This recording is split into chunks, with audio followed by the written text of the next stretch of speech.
Hello guys, welcome to my at cook channel. আজকে আমি নিয়ে চলে এসেছি শীতের রাজা সবজি শিমের ভর্তার রেসিপি। শিম ভর্তা বা শিম মাখা বা শিম পোড়া একই রেসিপি।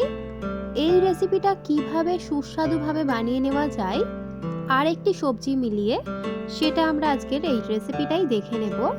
শুরু করে নেওয়া যাক এই রেসিপি। সর্বপ্রথম এখানে আমি নিয়ে নিয়েছি প্রায় 500 গ্রাম শিম।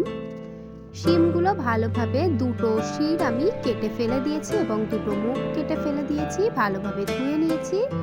এবার সম্পূর্ণ শিমটা আমি দিয়ে দিলাম একটা বোলে জলের মধ্যে। জলটাকে এবার ফুটিয়ে ভালোভাবে শিমগুলোকে সিদ্ধ করে দেব। চাইলে আপনারা এই পর্যায়ে নুন দিতে পারেন, তাহলে তাড়াতাড়ি একটু সিদ্ধ হয়ে যায়। এখানে আমি নুনটা ব্যবহার করিনি। এবার ভালোভাবে ঢাকা দিয়ে শিমটাকে সিদ্ধ হতে দেব।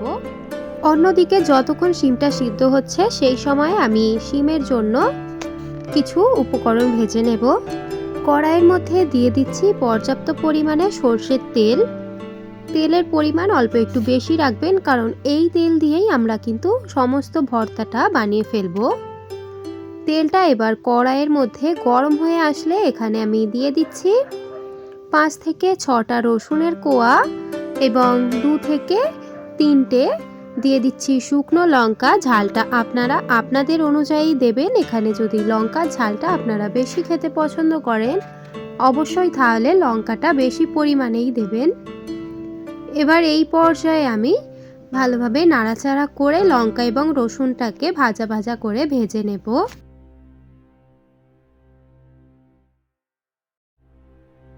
সুন্দরভাবে রসুন এবং শুকনো লঙ্কা ভেজে নেওয়া হয়ে গেছে, কালার চলে এসেছে। এবার আমি একটা একটা করে পাত্রের মধ্যে তুলে নিচ্ছি ভেজে নেওয়া জিনিসগুলো তুলে নেওয়া হয়ে গেলে এখানে আমি একটা বড় সাইজের টমেটো 4 ভাগ করে গোল গোল কেটে নিয়েছি। সেটাকে আমি এই তেলের মধ্যে নর্মাল দিয়ে দিলাম। কোনো রকম মশলা ব্যবহার করিনি এই টমেটোর মধ্যে, শুধুমাত্র কেটে তেলের মধ্যে ছেড়ে দিয়েছি। এবার ভালোভাবে টমেটোটাকে এমনভাবে ভাজতে হবে যেহেতু টমেটো যাতে আমাদের সিদ্ধ হয়ে যায়, সেই অনুযায়ী ভাজতে হবে ভালোভাবে। এবার এটাকে ভেজে নেব অল্প একটু লালচে ব্রাউন করে, কারণ টমেটো খুবই তাড়াতাড়ি সিদ্ধ হয়ে যায়।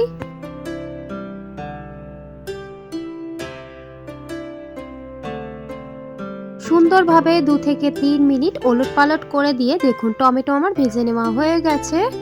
এই পর্যায়ে আমি টমেটোটাও তুলে নিচ্ছি একটা পাত্রের মধ্যে। সমস্ত জিনিস ভেজে নেওয়া হয়ে গেছে। অন্যদিকে সিমটা সিদ্ধ হয়ে এসেছে কিনা সেটা চেক করব।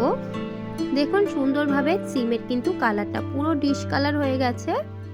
এই পর্যায়ে ভেবে নিতে হবে যে সিমটা পুরোপুরি সিদ্ধ হয়ে গেছে।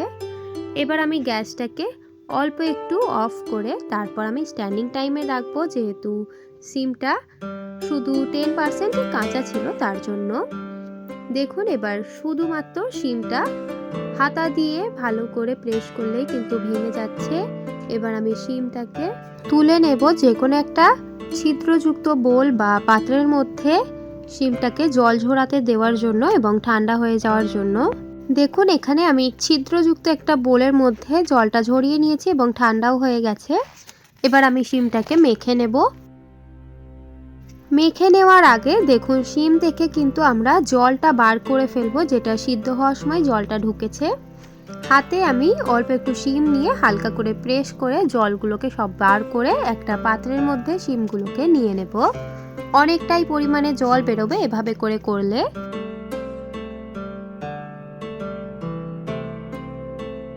দেখুন সুন্দরভাবে জল ঝরিয়ে নেওয়ার পর দেখুন শিমটা কতটা হয়েছে এবং জল কতটা বেরিয়েছে। এবার আমি শিমটাকে মেখে নিই। চলুন, ভেজে রাখা শুকনো লঙ্কার মধ্যে আমি 1 চামচ তেল দিয়ে দিলাম, যেটা ভেজে নিয়েছিলাম সেই তেল দিয়ে দেওয়ার পর এবার স্বাদ পরিমাণে নুন দিয়ে লঙ্কাটাকে ভালোভাবে হাত দিয়ে মথে নেব, কালারটা বের করে নেব তেলের মধ্যে।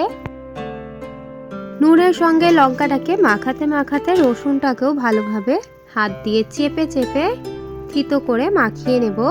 সুন্দরভাবে কালার চলে আসলে এখানে দিয়ে দিচ্ছি একটা বড় সাইজের কুচিয়ে নেওয়া কাঁচা পেঁয়াজ এবার পেঁয়াজটাকেও ভালো করে হাত দিয়ে চেপে চেপে মথে মথে ভালোভাবে মেখে নেব চটকে চটকে।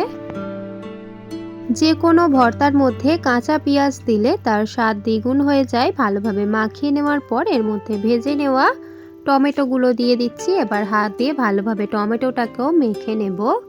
সুন্দরভাবে টমেটোটাও মেখে নেওয়া হয়ে গেলে এই পর্যায়ে আমি দিয়ে দিচ্ছি সিদ্ধ করে রাখা শিমটাকে দিয়ে এবার ভালোভাবে হাত দিয়ে চেপে চেপে ভেঙে ভেঙে আমরা পেঁয়াজের সঙ্গে আবারও মাখিয়ে নেব সুন্দরভাবে। শিমটাকে মাখিয়ে নেওয়া হয়ে গেলে চাইলে আপনারা ধনেপাতা দিতে পারেন। এখানে আমি ধনেপাতা অ্যাড করিনি কারণ আমার কাছে অ্যাভেলেবেল ছিল না।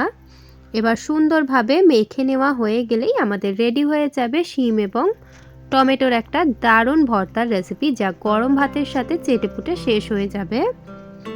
আশা করি এই সহজ অ্যান্ড সিম্পলটা আপনাদের রেসিপিটা ভালো লেগেছে। যদি ভালো লেগে থাকে তাহলে অবশ্যই লাইক শেয়ার অ্যান্ড সাবস্ক্রাইব করে দেবেন। যদি আমার চ্যানেলে আপনারা নতুন হয়ে থাকেন অবশ্যই চ্যানেলটিকে সাবস্ক্রাইব করে আমার পাশে থাকবেন। দেখা হবে নেক্সট ভিডিওতে।